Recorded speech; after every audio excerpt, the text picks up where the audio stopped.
हस्ती के आलम में मस्त रहना सीख चुके हो आप विद्यार्थियों। तो आइए दीवानों की हस्ती इस कविता को हम आगे बढ़ाते हैं। उससे पहले भगवती चरण वर्मा जो इसके कवि हैं उनका परिचय आपको पता होना चाहिए। पद्म भूषण सम्मान से सम्मानित हैं भगवती चरण वर्मा। पद्म भूषण सम्मान बेटा भारत का तीसरा सबसे ऊंचा सम्मान है जो इनको दिया जा चुका है। भगवती चरण वर्मा का जन्म 30 अगस्त 1903 में उन्नाव जिले उत्तर प्रदेश में हुआ। इनका बीए एलएलबी में इन्होंने शिक्षा ग्रहण की। उच्च शिक्षा इलाहाबाद विश्वविद्यालय से ली इन्होंने। इनकी विधाएं जिस पर इन्होंने काम किया, अपना साहित्य का कार्य किया, वो हैं उपन्यास, कहानी, नाटक, कविताएं आदि। इनको साहित्य अकादमी सम्मान मिला हुआ है बेटा और पद्म भूषण पुरस्कार से सम्मानित किया जा चुका है। इनकी रचनाएं 17 उपन्यास इन्होंने लिखे हैं, 11 कहानियां, नाटक और कविताएं आदि लिखे हैं और इनकी मृत्यु 5 अक्टूबर 1981 में हुई जबकि इनकी उम्र थी 78 वर्ष। तो आइए अब हम इस कविता को सरलार्थ को ध्यान से पढ़ते हैं और समझते हैं इसके एक एक शब्द के साथ इस कविता के भाव को। ध्यान से देखिए। हम दीवानों की क्या हस्ती।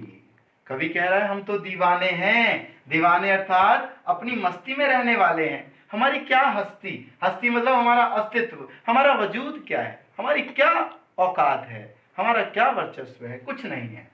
आज यहाँ, आज हम यहाँ पर हैं, कल वहां चले जाते हैं। इसका मतलब हमारा कोई स्थायी रहने का भी निवास नहीं है। मस्ती का आलम, मजेदार बात लेकिन क्या है, मस्ती का, आनंद का, जो मौज मस्ती का जो वातावरण है, आलम मतलब वातावरण, दुनिया, वो हमारे साथ चला। हम जहां जाते हैं वहां मस्ती साथ लेके जाते हैं क्योंकि हम धूल उड़ाते जहां भी हम चलते हैं, धूल उड़ाते हुए मस्ती में झूमते नाचते गाते हुए चलते हैं। धूल अपने आप उड़ती चलती है। इससे क्या होता है, हम खुद भी मस्त रहते हैं, दूसरों को भी मस्त रहने का संदेश देते हैं। दूसरा देखिए, आए बनकर उल्लास अभी। हम अभी आए, किसी के पास थोड़ी देर रुके बैठे तो उसके लिए उल्लास, उल्लास का मतलब खुशी, आनंद, उमंग, उत्साह के रूप में आ गए। उसको भी उत्साही बना दिया हमने, खुश कर दिया।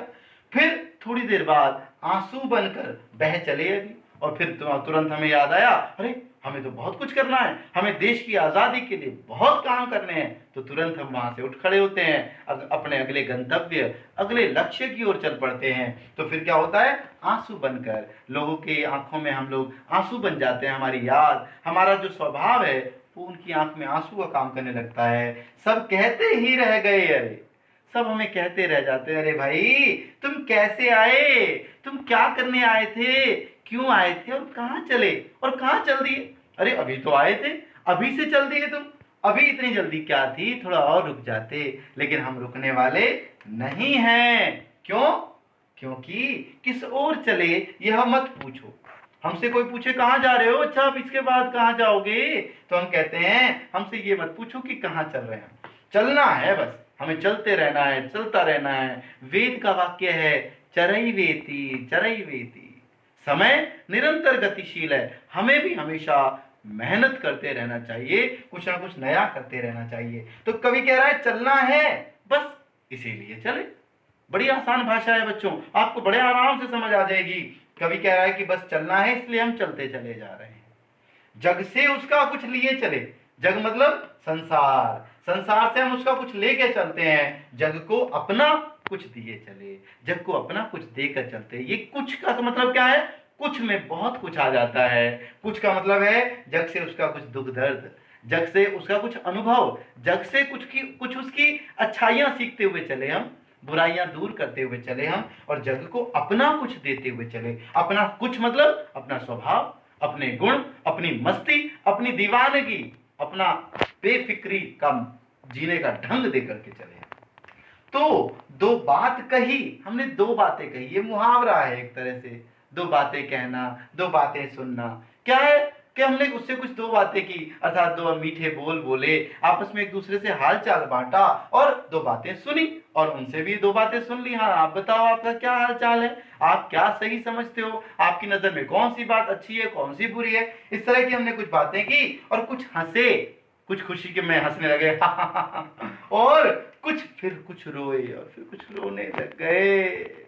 उसका दुख दर्द सुन के हमें भी उनके साथ जुड़ जाते हैं ना हम, इसको कहते हैं संवेदना, इसको कहते हैं दिल से जुड़ा हुआ होना। तो हम रोने लगे उनके साथ। छक कर मतलब तृप्त होकर, पूरी तरह से रज जाना, खुश हो जाना, पेट भर जाना। तो छक कर सुख दुख के घूंटों को, सुख के और दुख के घूंट। किसी को प्यास लगे तो क्या करता है, पानी पीता है। किसी को बहुत ज्यादा अगर भूख लगेगी तो क्या करेगा, भोजन करेगा। तो जब भोजन करके पानी पीकर क्या होगा, छक जाएगा, वो तृप्त हो जाएगा, संतुष्ट हो जाएगा। वो संतुष्ट होते हैं हम कैसे, सुख और दुख के घूंट पी करके। आप लोगों को भी कभी मम्मी डांट देंगी, पापा डांट देंगे, बड़ा भाई छोटी बहन से लड़ाई हो जाएगी तो सुख दुख के घूंट आप भी छकते हैं, पीते हैं। पर आप क्या करते हैं, उल्टा कर देते हैं, गुस्सा कर देते हैं। वो नहीं करना।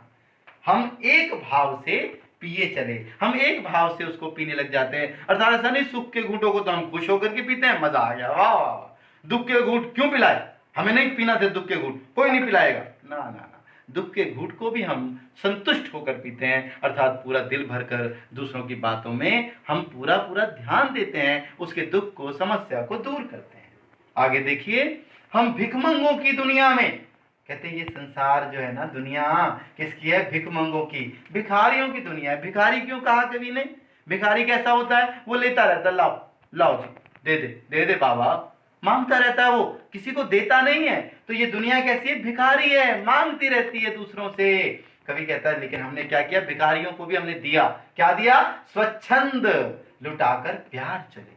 प्यार हमने स्वच्छंद, स्वच्छंद मतलब बिल्कुल आजादी से, खूब सारा, बहुत सारा आजादी से हमने वो प्यार लुटाया।